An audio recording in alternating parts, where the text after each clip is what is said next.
Given my deadline, I'll go ahead and rewrite the data and pass it on to the operative. Then we have an agreement. Good. Go to the underbelly and talk to the panhandler, Huang. So I try my best to balance the equation and bring the hatchlings to the water. So be cautious around the office and discuss intel at your peril. You're wasting time again. The smells alone would back up your statement. And I do mean smells. Plural. Discarded items are her specialty. So she may have come across the slate herself. If the data on the original slate has been erased, then no harm is done, save for the cost of the hardware. This incident is an exception. With every wasted second, I can hear the credits leak. Drip, drip, drip. Thanks again for your assistance. I trust you'll be discreet. I see. That is actually an acceptable outcome. There is an aquatic species on Volai Epsilon, which, by cruel irony or test of metal, hatches on dry land. Goodbye. I will take that as a no. It's not accounted for. Meanwhile, there is a similar species that is born in the water itself. They never make this journey and thus never know its hardship. How goes the slate search? Any complications? Can I help you? As technicians, we handle prep and post-op work. Beginnings and ends, as it were. Hold on.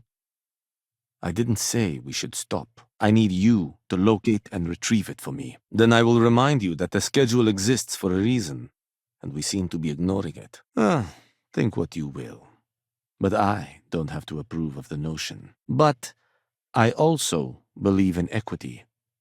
I am well aware that my life came with a head start. We're on a strict schedule. I just want to make sure this impromptu meeting is properly tracked. Your neurons seem to be buffering. I know what you're thinking, and I am not what you'd call a bleeding heart. Moreover, I find the underbelly filthy and unsanitary. The cost will come out of your reward, of course, you understand. But thank you for your efforts all the same. And since you clearly have bandwidth to spare, maybe you can help me clean up a, minor indiscretion, as you were. But as much as I dislike the underbelly, I will say this. It is a welcome change of pace. Personally, I like to keep my circadian rhythms intact. Early to rise, early to bed, as nature intended. I don't wish to speak ill of them, of course. It's not their fault. Just a fact. And as I said when we met, time is money. Hopefully these credits will serve as adequate compensation. Well done. It seems assigning you to this task was time well spent. In the natural world, I'd agree. But here, we can make a change. You may have a point, which begs the question. Is that fair? If time is money, then suffice to say Ms. Serrano would not be pleased with such a frivolous expenditure. Make it quick. I have a deadline. I pay for the occasional meal, clinic visit, or comfort. But I may have lost a slate in the process. The conditions are character building. On that, I will concede. Now, if you'll excuse me, I have an operative to debrief. If you can manage to find it, bring it back to me, and I will pay you for the time. There's always work to be done. Pace yourself, but make it a fast one. Normally, I do a good job of setting boundaries between work and life. Until next time, you're interrupting me. Is this time accounted for? We're each assigned shifts to assist operatives, ensuring coverage at all hours. When you spend all day keeping secrets, a burden is placed on one's conscience. The contents themselves aren't too sensitive, so if you're thinking of betraying me, they aren't worth much as leverage. It's not a matter of trust, but one of time. I have little to spare. You do not. I'm not at liberty to say. I will remind you of another common phrase, loose lips sink ships. I doubt that.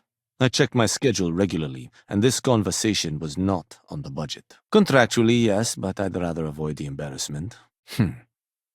Perhaps I can best explain with an analogy. Pre-assignment intel for one of our operatives, Ms. Yuko Serrano, Senior Operations Specialist at Ryujin Industries.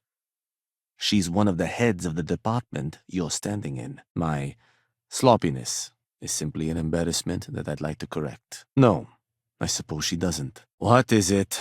I suppose I should just speak plain. Understood. Your time is valuable. I should not have assumed otherwise. I agree. which is why I choose to help those born into poverty. Only 1 in 10,000 make it to adulthood. Most are eaten, some simply die in the crawl to the ocean. She might disagree, but fine. Let's leave her out of it. Good. Let me give you some background. Recently, I've been assisting the impoverished in both Ebside and the underbelly. The time I spend volunteering sheds some of that weight.